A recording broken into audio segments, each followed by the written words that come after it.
You're going to have an idea of the design you have in mind, and I would caution you not to take that and work backward. That's human nature, but it perpetuates the status quo, and it's not equity-based, it's not inclusive, and all those good things.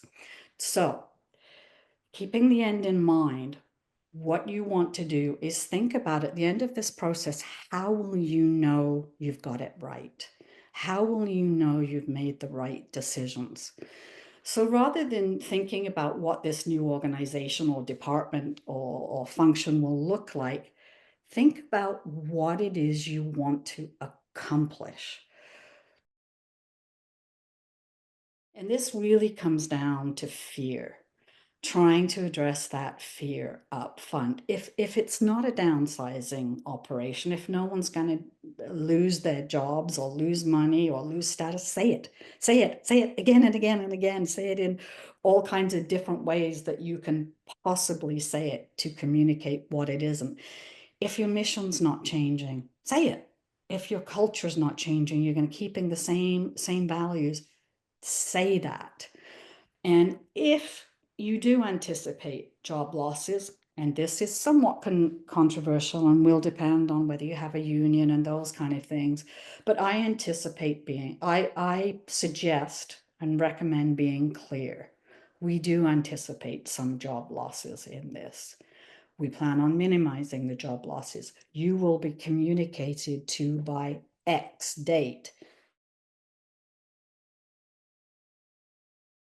You'll be very surprised if you can ask the right types of questions, what will come up.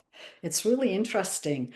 And don't kid yourselves that the latest literature or consultants, even though I am one, have all the latest and greatest answers. Sometimes they don't work, and sometimes they won't work for your culture, and sometimes they haven't been tested over time. This isn't overly complicated. We make it overly complicated, but it's really not rocket science. If you ask the right questions, your employees know where the sore spots are, they know where the frustrations are, and you'll actually learn a lot in the process. Frankly, most projects are change projects. So anytime you're going through change, it's an opportunity.